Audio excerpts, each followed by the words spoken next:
Mike Robertson, Charles Malet, thank you for joining me in what's going to hopefully be the weekly trenches. Yeah, if we have the stamina, which it's probably slightly too early to make a judgment call on that, but I think it's a good idea. It's a very good idea, and we'll hope to make it a good one for weeks to come. Obviously, we, as UK Column, are very pleased to have you doing what you're doing, but I think I hope we speak for the audience, which, again, we hope will be a burgeoning one, certainly as in the first instance it merges the existing UK Column audience and your existing audience. But I think it's fantastic because it does bring something different, and that is absolutely superb. And I think the response to what you're doing and the variety that you've already put out is absolutely terrific, and that is of huge advantage to us, but enormously enjoyed by the people that are engaging with the content, and also it's very shareable now that we live in an age where to transmit this sort of thing from place to place is instantaneous. It is great to have this extra dimension. So I think we really do look forward to more and more and more, and indeed the audience response, which is superb. So I'd like to know what kind of response you've had, and I'm actually quite interested to hear what kind of response you had to last night's interview. And I probably shouldn't say last night's because I'm not sure when this particular discussion Titanic is going to go out. The Titanic one, because I have an interest in that area. I mentioned on the news yesterday, Jeremy, that my uncle, I don't know if you've ever seen the skyline of Belfast, but the skyline of Belfast in certain photographs is dominated by these two massive cranes, big yellow cranes that are called David and Goliath. And my uncle project managed to build those in the 60s, 70s. And so he was working in Harland and Wolff, which built the Titanic. And, of course, there was no one, or it's highly unlikely that there was anybody still alive that was involved. If there was, they were certainly apprentices at 16 or 14 or something like that. But certainly the memories of the stories that were told at the time were absolutely still being shared, and so the idea of the ships being swapped was one that was absolutely part of the Harland and Wolff culture at that time. And of course, we're talking 30 years before the internet, so this isn't an internet conspiracy theory. This is something that was in the culture of Harland and Wolff at the time. Can I just leap in with a quick fact check? Because I know that somebody will already have Samson and Goliath. Samson yes, and thank Goliath. you. Yes, sorry. Yes, Yeah. Yes, sorry. You're absolutely right. That's Matter, yeah, absolutely. Yes. Sorry. Yes. Yeah. What did you think of it, Mike? What did I think? Well, I haven't. Okay, hands up. I haven't had time to watch the whole thing yet, okay. so I'll get time to watch it today. But I mean, so I'm going to be fascinated to see how the conversation ended up. But yeah. Well, to answer your question, so far, from what I've only had a brief look at some of the feedback, and it's generally positive. In fact, the feedback overall so far has been very positive, which worries me. I'm not doing my job properly. I need to I need to ruffle some more feathers. But by and large, with the Titanic discussion, it seems to be positive. Although there are one or two weird comments like, why are we discussing this? It's a sort of Ben Shapiro mindset. Well, it happened long ago, so who cares? But it does matter because it's about rectifying or revising fabricated truth, and it actually isn't just a random story. It involved J.P. Morgan, a significant central banker. So that is a really key point. I was on a discussion recently, and it was involved. I can't remember exactly what the context was, but I was giving a little bit of historical background just in a lead up to describing events that are happening at the moment, and somebody interrupted me during the conversation and said, "Why are you telling us this? We don't need a history lesson." We absolutely need history lessons. We've got to understand the context of current events.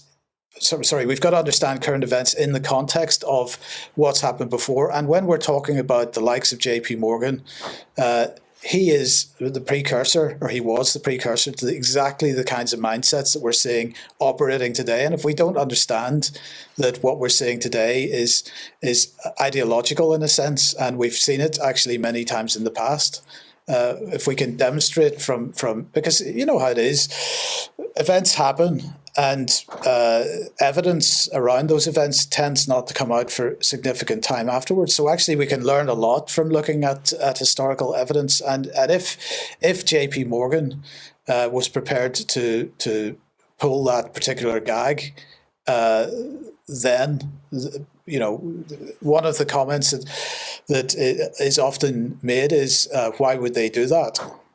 Well, you've got to understand what has been done in the past to understand why people would do things in a particular way today.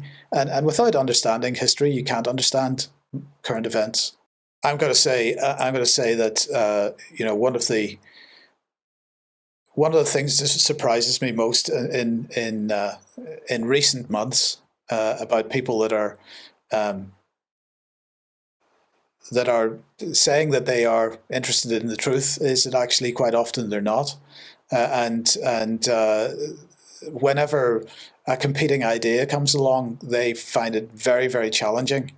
And they're not willing to consider that competing idea because it is in competition with their established ideology. And I think this is a very dangerous position for any of us to get into. And we've got to be absolutely challenging what our perceptions are, what our inbuilt ideas about what's going on around us are. We need to be challenging those every single day. Am I right about this? And if we're not challenging that, then we are no better than mainstream media. But that's exactly correct. And I mean, somebody asked me the other day, why don't you bring on the other view to let's just say now the Titanic, right, or the Apollo mission? Why don't you bring on somebody who disagrees with your guest? Well, what you're effectively saying is bring on somebody from the mainstream again. So no, because that's not what I'm doing. I'm trying to present competing ideas. I don't want to perpetuate the established ideas because you can get those everywhere. I think that's really important. Yeah, it is, and I think we need to be careful not to totally overlay the mainstream with the suggestion that everything that comes from the mainstream is bad and wrong or lazy or compromised. But I would say that the fundamental part is that, like you say, with the opposing view, what they mean is simply presenting or representing the paradigm. And that's of no interest because it is the paradigm. The whole point, going back to exactly what Mike was saying, is to challenge everything. And if the result of that remains to be uncertainty, well, that's fine. And that's what we have to accept, because exactly like what we were saying, you know, we're talking about the Church of England going back well over 1,000 years. I wasn't there. You weren't there. We don't know. But I think we have to be absolutely prepared to introduce the element of doubt. And if you think of, in terms of sort of fables from the modern era, and I don't mean fables as in they're completely untrue, but the stories that get slung out at a very young age to children, it's part of these sort of building blocks of what it means to be dipping your toe into the waters of history. I mean, the sinking of the Titanic is absolutely something that everybody knows about or thinks they know about, in the same way that the Twin Towers perhaps represent the same thing for the earlier part of the 21st century. And if you're not prepared to think, you know, like we always say, think critically, or just think at all about it, then you're setting yourself up for a fall. And also, it seems totally illogical to pick holes in one thing and then imagine that everything else just stands up. And also, I think, particularly with the Titanic, we forget how actually 100+ years is such a short frame of time. I mean, there would have been a period until quite recently where people who would have even remembered the sinking of the Titanic were still alive. So it's very recent history. All those names, they crop up all over the place now. It's directly relevant, as indeed are so many of the historical things that really are critical to our understanding of what's happening now. So I think we really, to disregard history, to me, sounds utterly insane. And I mean both versions of it. The official sort of paradigm version of history is as important and as relevant as the exposing of what actually may have happened, because in being told the official version, you're creating your own understanding of what it is that you're supposed to believe, you're supposed to take away, and the way in which you're supposed to conduct yourself as a result. And that's really important. Mike, you made a very good point a few days ago on my show. And because we're talking about ideas that sometimes seem over there, far away, distant, but actually some of these are very close to home, like diet and health. Right. So how to put this? I am also now following a relatively low, I'm not going to say no carbs, but I'm certainly low carbs. And what fascinated me over the years has been that have naturally sort of drifted towards that kind of thing. I eat quite a bit of meat. I will admit I don't eat very much fruit, if any fruit. I don't eat any fruit anymore. But that just felt natural to me. The kind of food that I eat just felt natural to me. It was just something that happened, and actually, as it turns out, that was that's the thing that works for me best. Where I fell down over the last few years was that I was eating way too much sugar, and I was basically self-medicating. I was trying to use sugar as a mechanism for, if I was needing to get something done and I just needed an energy boost, I was just consuming quantities of sugar that I just shouldn't have been, and I definitely suffered for that for quite 3 or 4 years. I was well overweight, and I think about a year ago, I just went cold turkey on it and said, no more, I can't do this. I'm killing myself. I was killing myself. I knew that.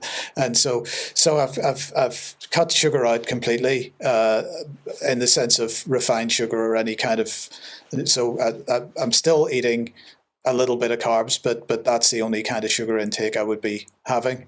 But I didn't feel like I needed to be told that was the right thing for me, because that was just what I naturally liked eating, and it turns out that seems to be the best stuff for me. I'm certainly a lot better that way now than I was. But this is something, I look around. I mentioned this the other night, but I look around on the streets of Plymouth and other cities in the UK as I travel and whatnot, and I just think to myself, why are people so willing to allow themselves to get into the state that they're in?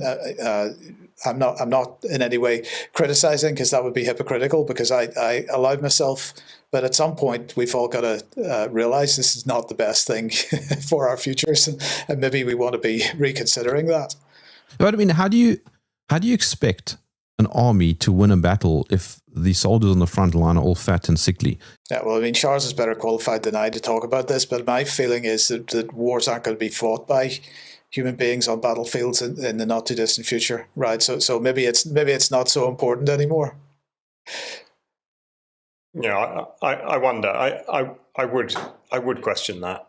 I appreciate that I think we sort of are led to believe by all the various announcements that the rate of change in the last couple of decades in particular has been so quick that the nature of warfare has to change fundamentally, and basically has.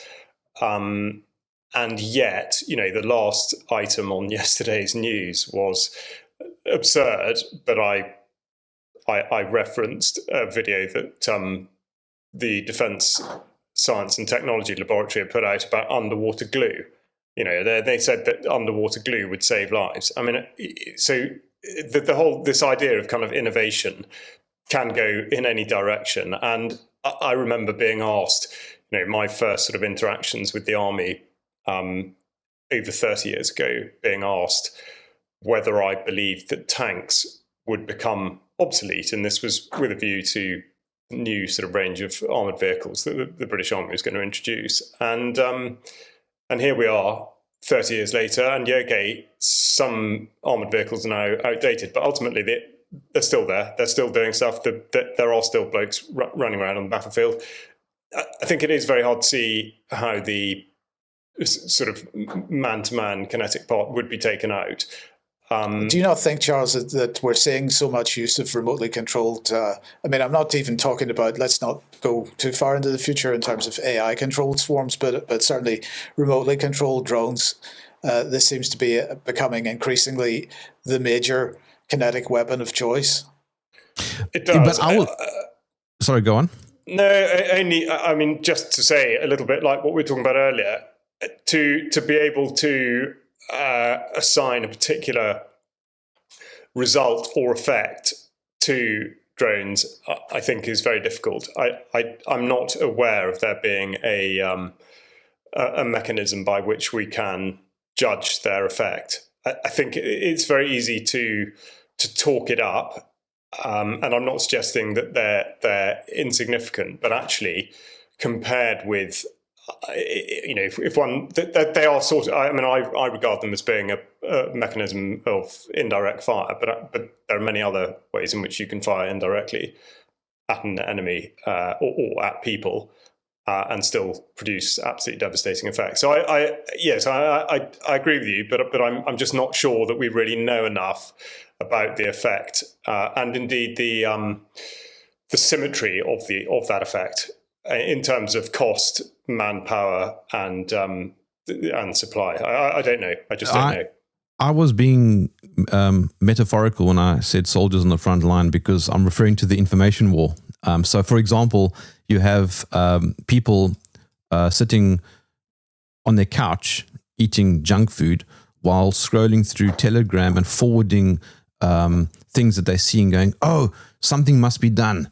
Yeah, absolutely. That is a massive thing. I mean, actually, sorry, just to go back to the literal consumption thing, it is staggering. I think just to be an armed forces bore for a little minute longer, it is perfectly astonishing given what we do know. We've just been talking about Tim Noakes, that kind of thing. In actual fact, what are soldiers in particular sustained by?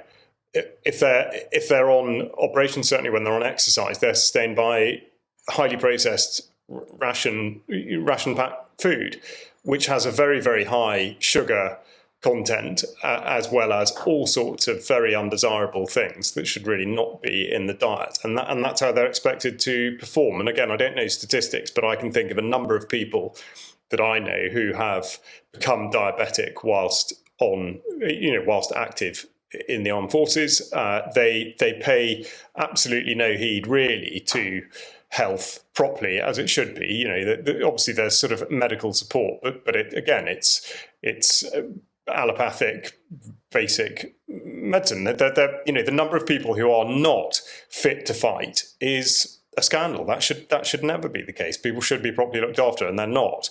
And that is a bit of a joke to think that you're producing, your drones, your underwater glue, all this stuff, cutting edge technology, but you can't even look after your own blokes. That bit they still have not got. And I can remember, years ago talking to a friend who was then in special forces, and I just thought it was such a joke that hay fever, for example, absolutely was a massive problem because people couldn't deal with it. They were then going down the route of being injected with stuff or taking this, that, and the other. And actually, it's so simple. Okay, there'll be other methods, but just simply flooding your system with water basically gets rid of hay fever because it dilutes the histamine that you're creating in response to the pollen. And they don't know that. And I just, these sorts of things are absolutely incredible to think that this idea that we've leapt into the 21st century and we know everything. It's this absurd sort of arrogance and stupidity at the same time. So sorry, yeah, that's just on the consumption thing, because it is so important, and it does come back to, it doesn't matter whether you're in the army or not. If you're not in effect fit to fight, then you are in that same position. You are sitting on the sofa scrolling through stuff saying something must be done, but it's not going to be you that does it. Yeah, but I mean, you can bring it right back and say, well, somebody breaks into your home. Are you actually mentally and physically fit enough to fight back if somebody attacks your family, or are you just a fat slob eating McDonald's? Well, this is why when we were speaking the other day, Jeremy, that I said this fight begins with us as individuals, and I admit to a certain degree of frustration when people say, "Well, what can we do?" You start with yourself, and if you're not fit and you're not healthy and then you're not going to have the energy to actually be involved in the fight in any practical sense. So it starts with ourselves, and if we're talking about resisting, we've got to look at the whole picture of what we're being bombarded with, and we start with the fundamentals, and the first fundamental is quality of food, quality of environment, and so on. So let's start with those two, and start with the quality of food, and consider what's being shoved at us by supermarkets and so on, and all this so-called hyper-processed food. In fact, the same stuff that Charles just been talking about with respect to soldiers. But we're consuming this every day. I'm not, but most people are.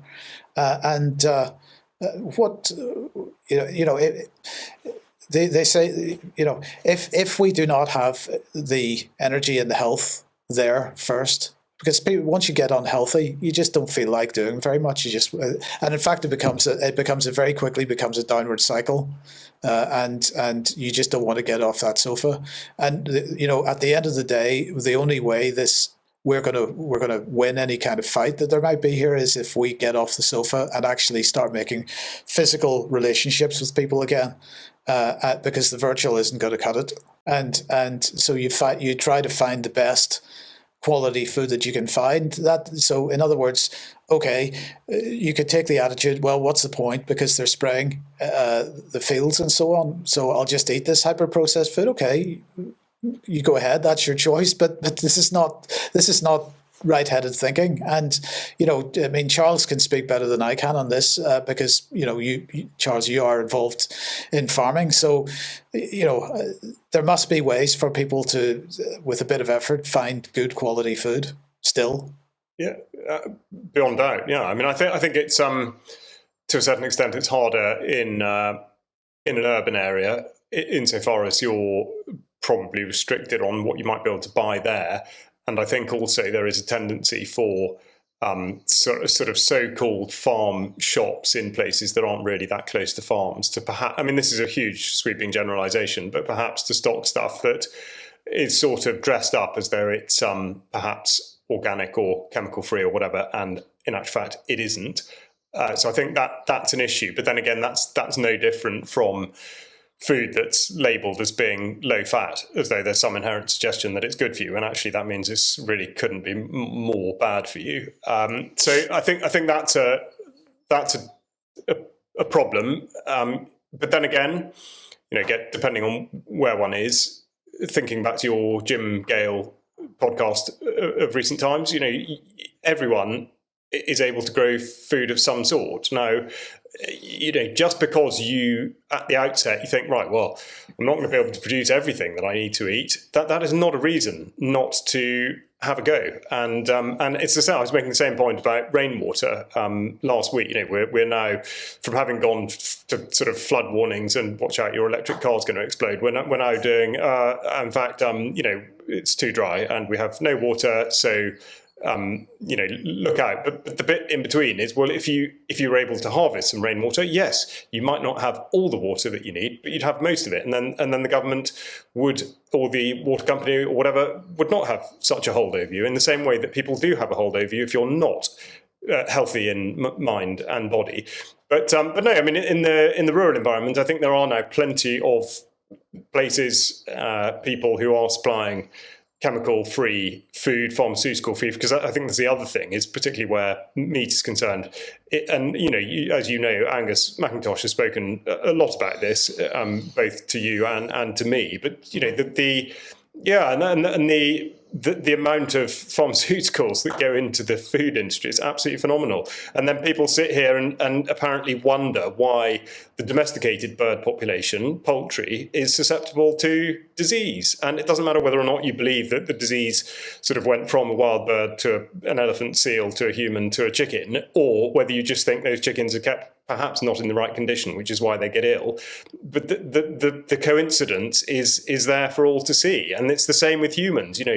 People who live like poultry, in that they are fed highly processed food laced with all sorts of hormones and pharmaceuticals, lo and behold, they get ill. It's exactly the same. And let's not talk about the pharmaceuticals that are in the water supply. And if you're talking about harvesting water, right. So look, it all begins with us as individuals. We have to make a decision about how we're going to live our lives. And one of the key words here, in my opinion, is inconvenience.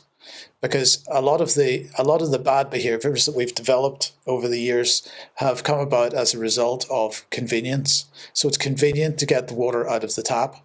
It's convenient to buy the food from the supermarket. And of course, getting the water out of the tap, you've got no control over. Now, I mean, of course, water that falls out of the sky isn't always perfect either, but it's better. And so that should be our choice. But the giving up of our self-determination, our ability to decide for ourselves what we do for the sake of convenience seems like a very bad choice to me. And so, I would encourage... But it's also about laziness. I'm adding to the convenience and laziness go together. For example, Charles, you mentioned Angus. Now, I'm still going to get him on my show because he's got such a beautiful insight into food and soil and getting back to healthy living. If you see the way his chickens live, you'll understand why he's so passionate. His chickens are genuinely free range. They can fly away, but they choose not to. And I asked him, does this affect the price of your eggs, for example? And he says, yes, it's slightly more premium. But then he says, but what is the price of your health?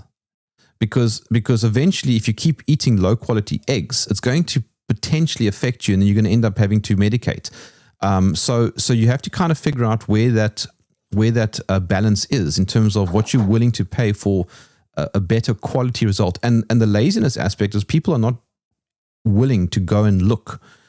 So, for example, we get delivered a literal basket of fresh vegetables from a farm that's maybe 20 kilometers away. Yeah, absolutely. But I think in the UK, I mean, obviously our population densities between the UK and South Africa are quite different, certainly in particular areas, and obviously the way in which food is therefore produced. But the principle is the same. And in fact, I would defy anyone in the UK to find somebody producing the type of food that we are talking about that isn't completely having their supply outstripped by demand. That they can't produce enough. So and one has to expect that, let's call it market forces will dictate. And so it's not that the supermarket industry or the food cartels will collapse, but certainly they will have to cede ground, because, I mean, in the literal sense, in that it's not more and more people who hold land, particularly people like Angus, who have not, he has family backgrounds in farming, but he'd not grown up professionally doing it. So he comes in with a new perspective and he sees what needs to be done and sees how it can work. And he's not hamstrung by the prejudice, for want of a better word, that somebody might be, particularly in the UK where they've grown up with it. And this is going to sound overly critical, but it happens in every industry. If you've grown up with it, you're far less likely to question it and challenge it. And therefore you go straight into it and you're on the hook with regard to subsidy here, certainly, and this, that, and the other. But actually, those that have seen that not only is there a business case and an environmental case and a let's say, sort of practical farming case for doing it, for working with nature, once you've seen that, you don't go back, because you realise that the whole system absolutely does work. And again, for the UK audience, Angus McIntosh obviously been doing this a while in South Africa, but Julian Rose, who again I've recorded a couple of interviews with, and he's been a long-term supporter and correspondent with UK Column. He's done this for decades, and he converted an 800-acre estate in Oxfordshire bit by bit into what was then called organic. That's more of a certification term, but he saw that being subverted in the same way that everything does, in that it started for exactly the right reasons, improving the soil health and providing something of sufficient nutrient density to the person that was going to eat it, for which you pay a premium. But then again, if the cost of that is to be weighed against that of your life, really kind of reasonable to spend a bit of money on it, and indeed realise that it goes further. But he made it work. So he would let out small bits of land to tenants on the agreement that they would not introduce chemicals into the soil, and then he was able to push on and make a business of it. So he wouldn't have been able to do that, and it wouldn't stand today if there wasn't demand, if people didn't understand it. But the more and more people that do not just see that it is being done and it can be done, but that they can have a meaningful part in it, then the better. And it absolutely is out there. And also the idea that, like going back to Julian's model, to approach landowners to rent out a couple of fields, and start doing your own thing, raising livestock, it really is not that. It's not that difficult, and it's work, but it should be something that you're able to derive pleasure from. And when you consider that you're putting time in, and that's time that you are actually being paid back in, with a product that in many cases money can't really even buy. So it's totally worth it.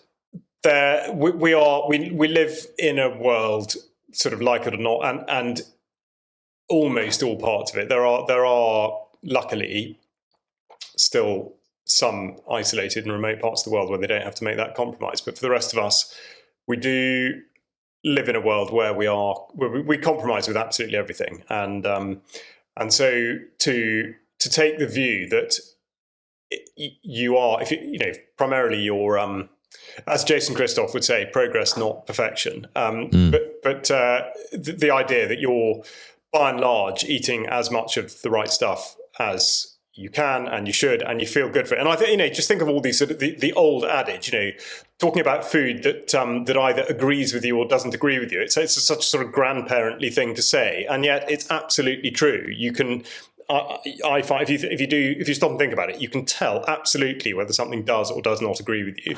And it should be the same thing with drink. I mean, if you drink to a point where either during the drinking session you are realizing that it's not agreeing with you, well, then you've overcooked it, or you stop. And it's the same thing with the following day. And if you're not getting that sense that your ability to function at a high level is being compromised, then and you are deriving pleasure from it, and you don't believe it's going to sort of curtail your life or affect your friendships or your professional or whatever, then yeah, it's okay. It exists, and therefore that is that. But I think one does need to have a discipline, and you have to draw the line somewhere, because otherwise, what about Cocoa Pops? 2 packets of Cocoa Pops, and then the next thing you're back on the sofa, and you're not able to function at that level. So yeah, it is interesting. I mean, I find it really sort of intellectually fascinating, the idea, the sort of the hair shirt existence, and how bad is that? I mean, before we started recording, you and I were talking about life in the bush in Africa, and how there's an elephant. I don't know if anyone can see, but there's an elephant behind me, and how entirely magical that is. And I've been lucky enough to travel to parts of the world where people live in complete isolation, still in caves with nothing that comes in effect from the outside world. They exist on what they have, and that's that. But were to say, right, we'll say, what are you missing? What are you unhappy about? The answer is nothing. They've got everything they need. But we have been exposed to all this stuff. I mean, it's like sort of the tree of knowledge thing. We know about all this kind of stuff out there, but fail to ask the question of whether we actually need it and whether it is actually good for us. Yeah, but there's an interesting philosophical segue there. Which kind of feeds into the purity test thing, which in a weird way comes back to what we were talking about earlier, because the purity test, I think, can also be very dangerous. For example, if you have a low carb diet, but you drink beer, therefore I can't trust anything you say, right? Or if you are Jordan Peterson, right? And you happen to have an interesting history that was, in my view, valid in many aspects. And then when the COVID years came, he went off the rails. But that doesn't detract from what he said back then. But now what happens is you have this purity test mentality that I've noticed, particularly with people on shall we say, our side, who just disregard. It's getting worse. It's getting much, much worse, in fact. And, earlier on at the beginning of this conversation, I was saying, we've got to be challenging our own viewpoints on a regular basis and so on. And I guarantee that somebody, when they heard that, will have said, but Mike, you're a limited hangout because you don't cover this topic or that topic or the other, right? And that doesn't mean that I don't consider these topics, right? Because of course we consider these topics. But if I'm clearly not going to talk about something that I am not confident that I'm qualified to talk about, number one. So don't expect me to talk about your pet topic because that's something you know about. And the other thing is the expectation that any commentator or anybody that's covering a news topic or so on is there to reflect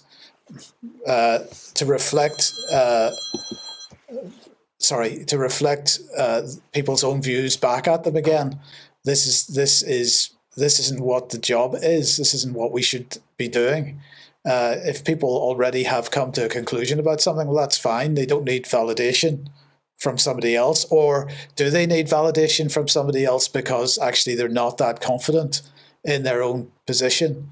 And if we're not confident in our own position, then we need to be really challenging that position.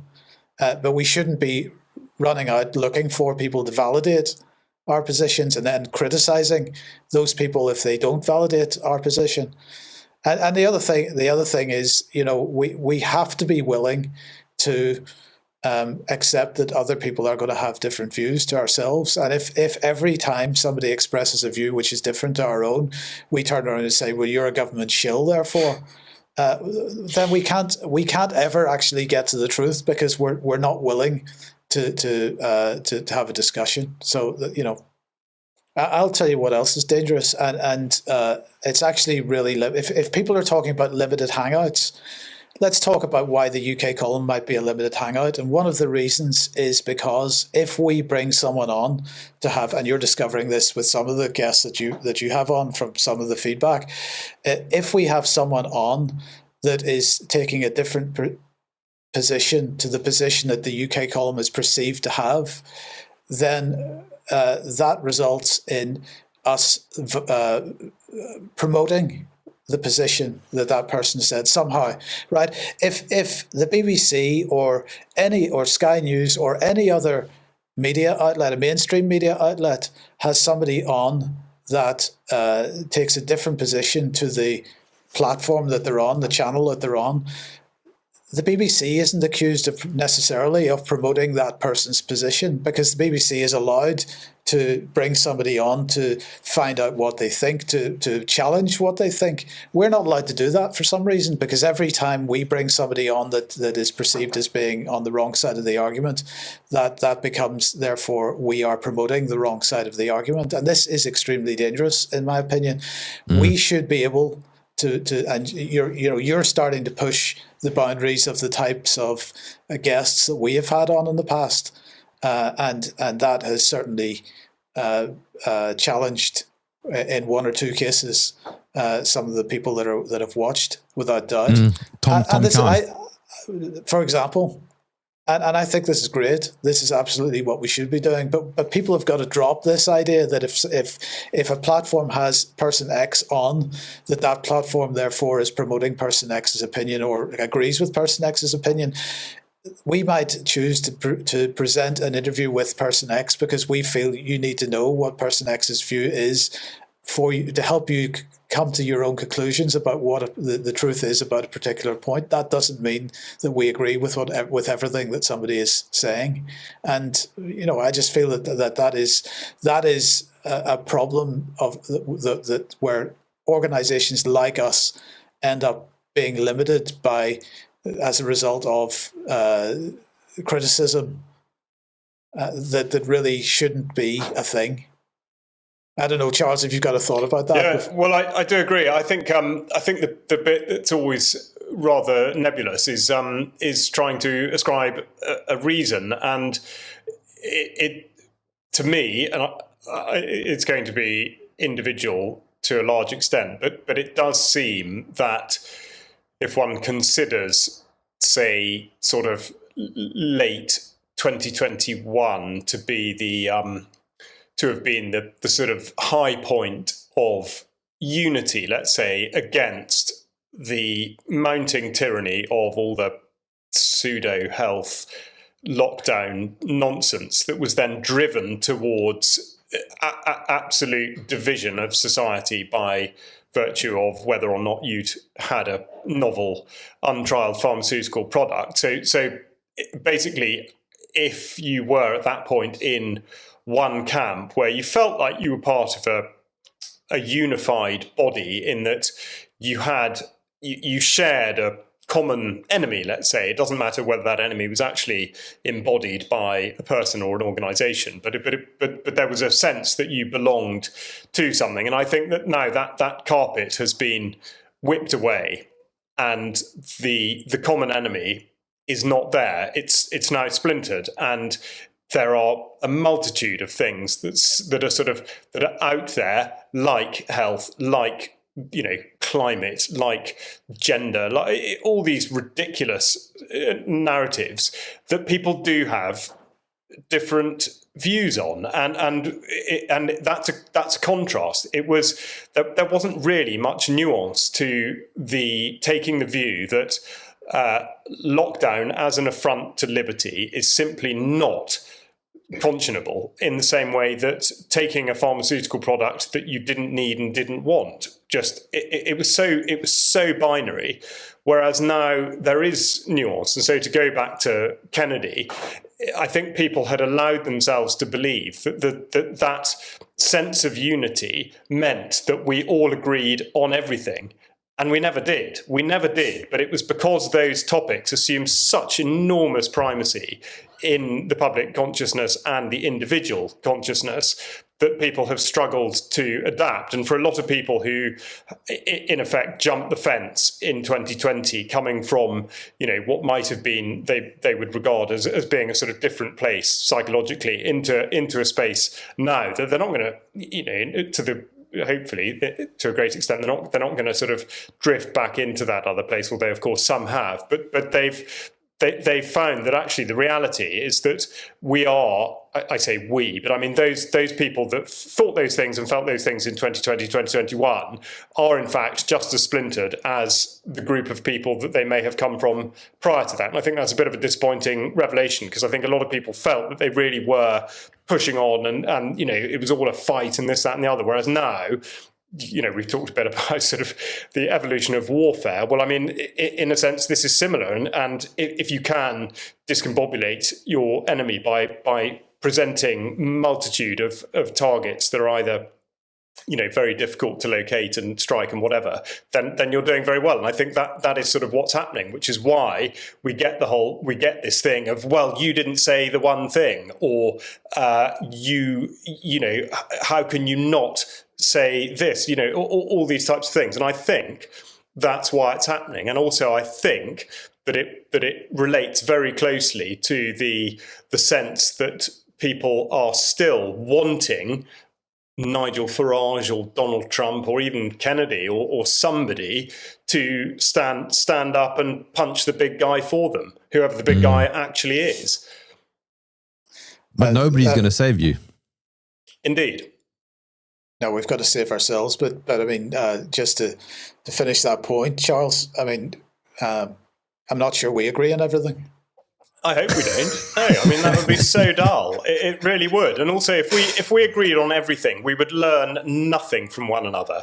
You know, I think, Mike and I have now worked together. I mean, in the grand scheme of things, from a UK column history point of view, for a very short time, a couple of years. And I mean, personally, I have certainly, I'm not going to single Mike out or indeed blow his horn just because he's on this thing. Yeah, but I mean, I've learned a huge amount from him. And possibly the other way. Certainly, a few things he probably didn't think he was going to learn. But I think that is absolutely fantastic. And debate and conjecture should be used to progress our thoughts and the way in which we develop. And I mean that sincerely. I'm not talking about some mumbo-jumbo rubbish where we sort of have these abstract concepts that don't really mean anything. I actually properly mean rigorous debate that makes you think about stuff. And this is exactly, Jerm, what your podcast is doing. It is making people think. And even if it does mean that ultimately you stick with the thought that you originally had on an idea, fine, but you will have strengthened that position in some way because it will have made you think about something you hadn't necessarily considered before. And that is very important. We talk about having a strong foundation from which to fight. And I bang on about it all the time, but it is as much mental as it is physical or and spiritual and all the rest of it. It's all aspects. And this is completely a part of it. So disagreement in whatever way is healthy. And just before we finish this point, this is really important because I hear people saying on a regular basis, well, I try to engage with people out on the streets and they won't buy into my argument. And part of the reason for that is because we're not having these conversations. We've decided that we know what the truth is and we don't need to consider X, Y, and Z or A, B, and C, right? But the point is when we're then confronted with X, Y, or Z or A, B, and C in a discussion, we don't have an answer for it. The only way that we can actually get to a point of being able to have a conversation which might sow some seeds to help other people move in the right direction is if we are able to respond to the counter arguments that are put to us. And of course, if we never have those counter arguments put to us, then we can't consider the implications of them and we can't think them through and we can't work out whether my response to that argument strengthens my argument or weakens my argument. So in other words, we should not be saying to each other, basically, you can't say that, or if you say that, I'm not going to listen to anything that you say anymore because I don't agree with you. I mean, this is a common response. What I find sort of amusing and ironic at the same time is that in these stories of exasperation of, and he or she just absolutely refuse to listen to my point of view. What you're actually saying is I completely refuse to listen to their point of view. Yes. Because the situation is the same. It's not like you're just projecting onto a blank canvas. You're trying to deal with somebody who has an idea about the particular thing it is you want to talk about. It's just not your idea. And so the situation is the same. It just happens to be that you are trying to impose your will on theirs, if that's the way in which you're going to go about it. And I think Fergus O'Connor Greenwood articulates it well in calling it the backfire effect. And it's dangerous because not only is it a loss insofar as that particular instance is concerned, if you are trying to supposedly convince somebody or sort of tell them the truth about something, you fail on the one hand in that they go away thinking, right, well, I didn't go along with that, or I'm less favourably disposed towards that person. But actually what you're probably doing is up-armouring their defence mechanism against a similar approach in future. So it doesn't matter what the topic is, they will be even more determined that their point of view is actually right, which is it's totally daft and a total fail. And I think also it bears relation to, I think, a very well, let's say a more neutral approach, first of all, via asking questions and trying to understand somebody's position, expressing a little bit of humility works for a start in most cases, because if you question somebody, you actually understand why it is they believe something. I mean, we all are guilty of making assumptions as to why somebody believes something, but in most cases, somebody will have come to such and such a point of view because at some stage or other, they will have been told something that we perceive to be untrue. And it wasn't just them that was lied to, it was all of us. So in actual fact, we're all in the same boat. We go back to the beginning with the Titanic.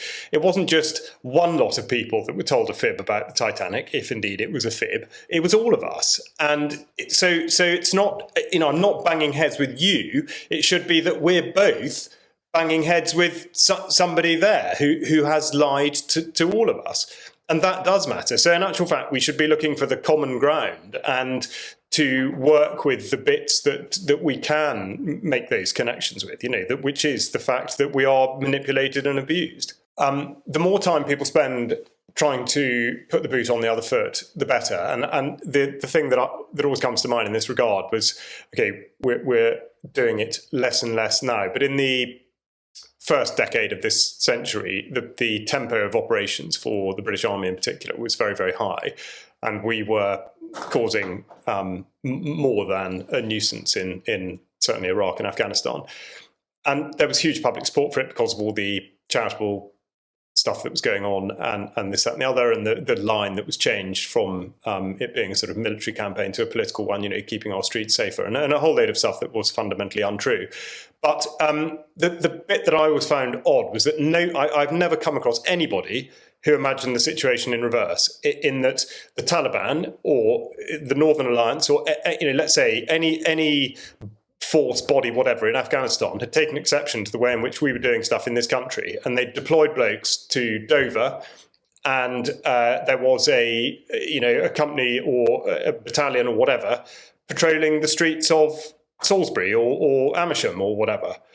How would we feel about that? Would we think, oh my goodness, this is what we've been waiting for, thanks so much for turning up? Or would we think, I'm not sure we really want you here? And people never, ever consider that. Why not? They should, because they're considering it in a certain sense with the immigration issue. Yeah, absolutely. So I think people need to be consistent. They really do. And again, history, migration. I mean, crikey, I know this is probably the wrong time to be throwing a hand grenade, but this island nation is one in which migration has affected in one way or other, whether through means of violence or not, has affected this place for as long as we think we have a history of it. But people are not consistent on that. No one wants to acknowledge the fact that if you were to, if it is about sort of blood or whatever, you either trace yourself back to being what are you, an Angle or a Saxon or a Celt or a Norseman or what? Because in saying that you are British or English, you do, in a historical sense, mean something that is quite distinct from something else. So again, consistency, and I think one can only really achieve that from examining as much as you can possibly try to understand about everything. But as I say, that was perhaps a bigger thing. Maybe we get into that next week. Yeah, gentlemen, I'm looking at the time, so let's come in for the final lap. This is the first of hopefully a weekly roundtable chit chat. An attempt just to humanize UK column a bit, show that we are real people. It's not just text on a screen. Give me some final thoughts. Well, I think it's been a really great start. I've really enjoyed this, and I hope it sort of relates to people that are listening, because I think it can evolve to incorporate a lot. I think as we progress, I think to relate this to particular specific things that are going on in the world and that we have been reporting on, I think would be really good. But it's kind of setting down the foundation of sorts today has been fantastic. But I did actually jot down some notes beforehand of sort of news talking points that I would perhaps like to get into next time. Because it's crazy. I think to go back to the idea of discussing this stuff with other people, to be able to introduce into discussion things that people may not know about, and you can simply pique their curiosity by mentioning them, as opposed to grabbing them by the scruff of the neck and trying to ram them down their throats, I think are very useful. And there are, let's say that Mike's Ofcom piece, in which it became clear that 3 to 5 year olds, up to a fifth of that population, have a presence on social media and engage with the internet on a daily basis. That to me is quite extraordinary and needs further discussion. So I mean, I hope that we can sort of work out a way of talking about some of those things as well. Yes, we can do that. Mike? Yeah, I mean, these kinds of formats are great. And because I suppose one of the other criticisms that we get is we don't cover topic X, Y, or Z. We don't have time to cover all the topics in the news program, and if we can, expand on this format somewhat, we can go into those topics. Maybe to cover stuff that we actually haven't had on the news as well in a more relaxed way as well. So I'm looking forward to this as we go. Chemtrails. No, we can't talk about that because we're a limited hangout.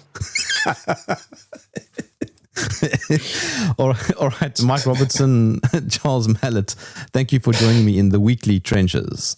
All right. Thank you very much. Thank you.